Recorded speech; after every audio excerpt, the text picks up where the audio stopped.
What's up guys, welcome back to my channel. It feels so good to be back recording. Today's video is going to be a recap of the fight night card we just had, and I'm also going to give my predictions for the main event and co-main event for this Saturday. Starting off with Cannonier, I am so impressed with his performance. He's 40 years old, he's never looked better, he's in great shape, he's had such an amazing career, and I feel like he deserves all the props in the world. He's fought in 3 different weight classes. He's fought for the belt. He's fought some of the best in this division. I would love to see him go on another title run. At 40 years old, I really think it's possible for him. He's been really active, and with this dominant performance, I would love to see him rematch Strickland or Izzy. Moving on to the co-main event between Youssef and Calvin. While watching the fight, I thought it was weird that Youssef wasn't shooting for more takedowns. The one takedown that he did attempt, Calvin just slipped right out of, and I did think it was weird. So with that being said, I 100% think that he did have Vaseline on his legs. Allegedly, I should say, and this is just my opinion, and no hate to Calvin Kattar at all. I mean, his back was against the wall. I'm not going to act like I haven't cheated in school before, so hey, it is what it is. To me, it really doesn't make much of a difference because Youssef still won. He was the better guy, he outstruck him, and he was faster. But my problem with Youssef is during that third round, he was legitimately running around the cage, and there was very little output from him. And in my opinion, the UFC gave you the co-main event for this card. This was your opportunity to show out and to show that you really are a contender in this division. And you doing that, I feel like he definitely lost some aura points, and he definitely didn't win over any fans. And it does matter because dominant, good performances get you more fans, get you bigger spotlight, get you a bigger check.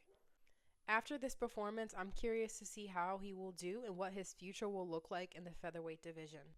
Moving on, I did want to talk about Elijah Smith. I watched him on the Contender Series, so I was really excited to watch his debut, and he did not disappoint. For him to only be 22 years old and to only be fighting professionally for 2 years, I really do think he's levels above. And I know he still has a lot he can work on, but it was really impressive to see him be in multiple submissions and for him to get out of it and not tap in his debut. Being 22 years old, I feel like that is very impressive, and if it was anybody else, we would have saw them tap. He showed a lot of patience, he showed heart, and I can't wait to see his next fight. You know I have to talk about my girl Jacqueline Calvé-Conte. She's now 4-0 in the UFC, in the top 10.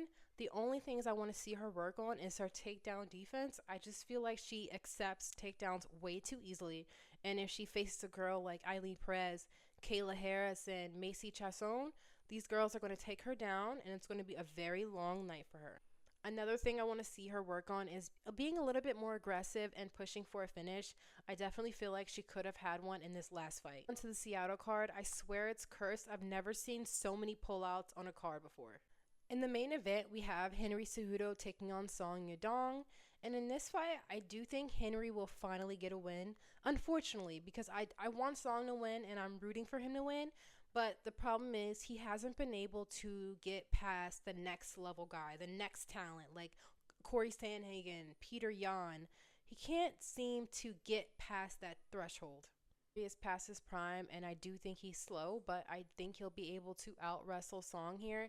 And if he doesn't and he loses this fight, I think he tainted his legacy just a little bit. To come out of retirement and lose 3 in a row is not a good look for me. If he does lose, I hope he retires. He has a great podcast to lean on now. Moving on to the co-main event, we have Fluffy Hernandez taking on Brendan Allen. You guys already know what I'm going to say. I'm all in on Fluffy. I think he gets it done in dominant fashion. Brendan Allen is a one-trick pony. I don't think he's that good. I think that whatever he does, Fluffy Hernandez does it better. I'm really hoping he has a dominant victory to really cement his name as a potential contender in this division. And if he does win, I have this odd feeling that potentially they're going to try to make Cannonier and Fluffy Hernandez fight. And I really don't want to see that, but it would make sense potentially. But that's it. That's all I have for you guys. Thank you so much for watching this video, for supporting my channel, liking, commenting, subscribing. You know it means so much to me. Stay tuned. I have some big plans for my channel in the upcoming future, some improvements that I want to implement. So stay tuned.